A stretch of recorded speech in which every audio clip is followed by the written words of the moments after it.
हाल ही में भारतीय reserve bank द्वारा शुरू की गई UPI 123 पे सुविधा के लक्षित लाभार्थी कौन है? उत्तर, फीचर फोन उपयोगकर्ता। RBI गवर्नर शक्तिकांत दास ने फीचर फोन के लिए UPI लॉन्च किया, जिसे UPI 123 पे नाम दिया है। उन्होंने डिजी साथी नाम से डिजिटल भुगतान के लिए 24/7 हेल्पलाइन भी शुरू की। UPI 123 पे ग्राहकों को स्कैन और भुगतान को छोड़कर सभी लेनदेन के लिए फीचर फोन का उपयोग करने की अनुमति देगा।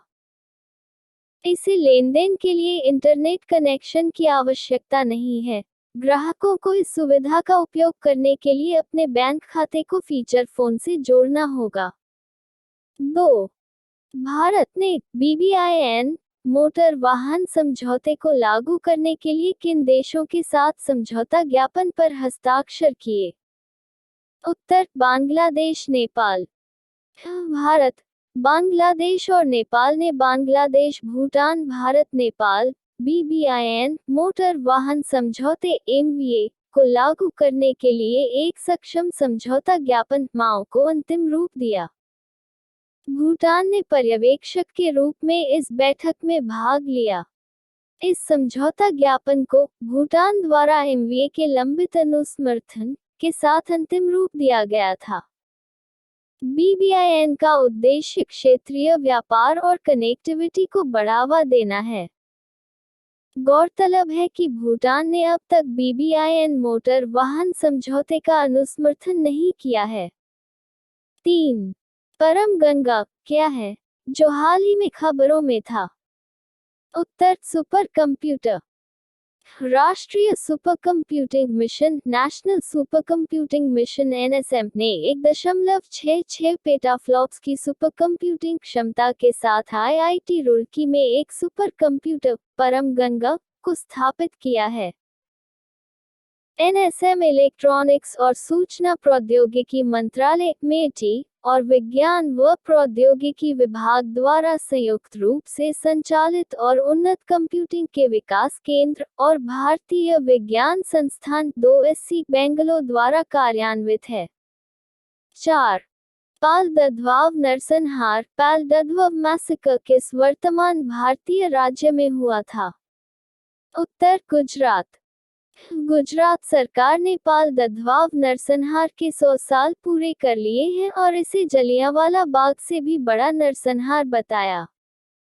इन हत्याओं को राज्य की गणतंत्र दिवस की झांकी में भी दर्शाया गया था।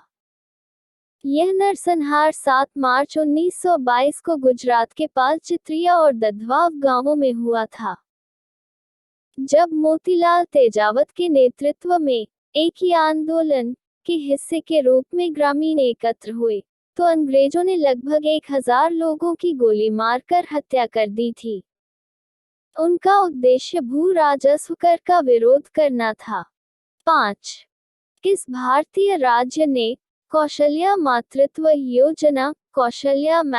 योजना शुरू की है? उत्तर, छत्तीसगढ़। छत्तीसगढ़ के मुख्यमंत्री भूपेश बघेल ने कौशल्या मातृत्व योजना की शुरुआत की। इस योजना के तहत दूसरी बालिका के जन्म पर महिलाओं को 5,000 रुपये की आर्थिक सहायता दी जाएगी। उन्होंने कन्या विवाह योजना, कॉफी टेबल बुक और सखी वन स्टॉप सेंटर टेलीफोन निर्देशिका का भी विमोचन किया। 6. हाल ही में किस देश ने टोही उपग्रह प्रणाली रिकॉनेसेंस सैटेलाइट सिस्टम का परीक्षण किया है? उत्तर, उत्तर कोरिया। उत्तर कोरिया ने कहा है कि उसने टोही उपग्रह प्रणाली रिकॉनेसेंस सैटेलाइट सिस्टम के लिए एक परीक्षण किया। यह एक सप्ताह में यह दूसरा ऐसा लॉन्च था और इस साल 9वां मिसाइल लॉन्च था। इसकी अमेरिका, दक्षिण कोरिया और जापान ने कड़ी निंदा की है। 7. किस राज्य केंद्र शासित प्रदेश ने स्कूल हेल्थ क्लिनिक्स का उद्घाटन किया है? उत्तर, नई दिल्ली। दिल्ली सरकार ने हाल ही में 20 सरकारी स्कूलों में व्यक्तिगत स्वास्थ्य क्लिनिक इंडिविजुअल हेल्थ क्लिनिक्स का उद्घाटन किया है।